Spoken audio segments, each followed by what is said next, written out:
The Extraordinary Rendition Program is run primarily by CIA, but they operate hand in hand with foreign intelligence agencies, and they also, as we have uncovered, operate with the assistance of certain US-based corporations which own and operate the aircraft. The CIA operates in a black hole, and it can do whatever it feels necessary to get persons who it deems to be terror suspects to detention facilities or to the custody of foreign intelligence agencies. I was taken from airport, blindfolded and cuffed by a van to a security zone. They told me that the US had a story they wanted from me, and that was their job to get it. I received a telephone call about 4 o'clock, and he's Ahmed, and he said that there is somebody arrested him. He didn't know, he think it's Swedish. Take many days until I can believe that he is in Egypt. Ahmed is an Egyptian citizen. He and his family were in the process of seeking asylum in Sweden.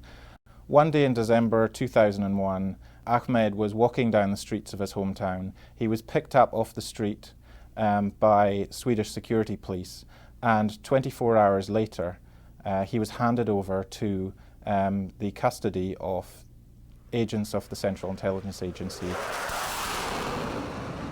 We've only sued one defendant, and that defendant is Jeppesen Dataplan. And Jeppesen Dataplan are a wholly owned subsidiary of the Boeing Aerospace Company. In this lawsuit, we allege that over a 4-year period, Jeppesen actively participated in the rendition program by supplying flight and logistical services to a total of 15 aircraft which were used by the CIA in the Extraordinary Rendition Program. In Ahmed's case, what Jeppesen did was that they arranged the flight and logistical services for the aircraft to get that aircraft from point A, Sweden, to point B, Egypt.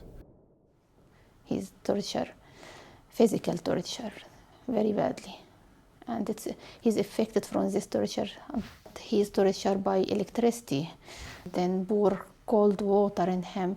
He left sometimes in very cold room with like freezing temperature. He's tied from head, from legs and hand, and left like this for long time, days.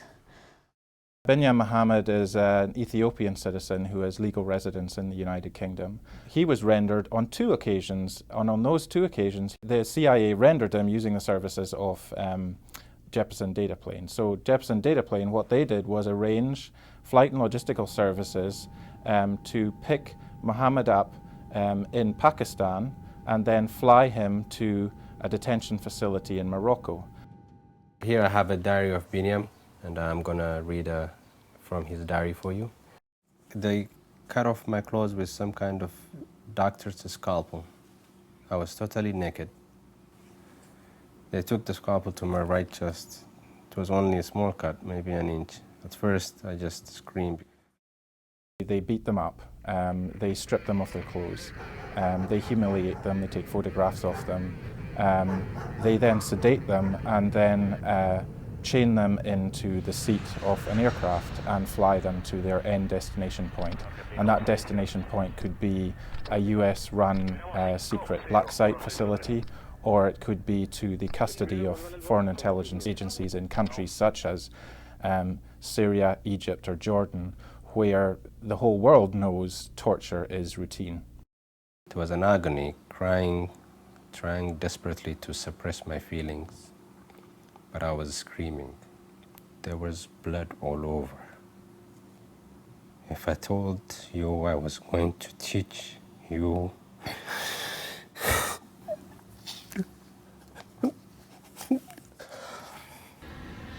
these planes were private jets that needed major support by companies specialized in doing that.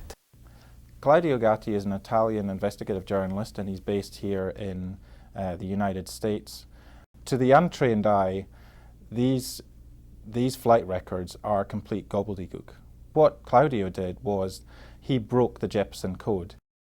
those companies' code is included in the flight plan, in the flight logs, and therefore you could identify for each flight the name of the company that supported the specific flight. One of the 7 individuals that were rendered on board of planes serviced by Jeppesen was Elkassim Britel, who is a Moroccan-born Italian citizen who was captured in Pakistan in March 2002 and was taken into custody by US forces and was flown from Islamabad to Rabat in Morocco. Based on a confession that the lawyer claims was a result of torture, he was sentenced to 15 years in jail. I did call the CIA and ask them if they could confirm the fact that Jeppesen had a role in the extraordinary rendition program, but as expected, they declined to comment. We filed this lawsuit against Jeppesen because we felt it was important to hold the corporation accountable for its complicity in the rendition and torture programs of the U.S. government. U.S. corporations should not be able to reap profits off of a program that is illegal and violates the basic values of Americans, individuals like Khalid El-Masri, a German citizen who's our client in another lawsuit. Khalid El-Masri is another victim of the extraordinary rendition program. He was rendered from Macedonia to a secret detention facility run by the CIA in Afghanistan. He was detained there for some 5 months. 2 weeks into his detention, MSNBC reported that both Condoleezza Rice and George Tenet, then director of the CIA, were informed that they had an innocent man detained in a US-run detention facility. But yet his incarceration continued there for a further 5 months until he was subsequently released, flown back, dumped on a hilltop in the dead of night in Albania to find his own way back to his home in Germany. He was tortured, he was humiliated, away from his family. He's a completely changed man.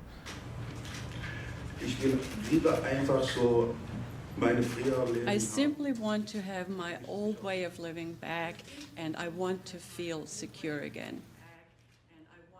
I've met with family members of some of the rendition victims, and similarly with them, there's a sense of great loss of their loved ones and desperation to try and get them home and safe. All 3 of our clients in this case challenge in the extraordinary rendition program are still incarcerated. Binyam Mohamed is incarcerated in Guantanamo. Mr. Britel is in a prison in Morocco, and Ahmed Agiza is in a prison in Egypt. Here we're talking about a private corporation deciding to make money on something that legal experts considered a violation of human rights. Our opposition to the rendition program is not about the guys in the orange jumpsuits. It's not about detainees in Guantanamo. It's about who we are as Americans, what we believe in.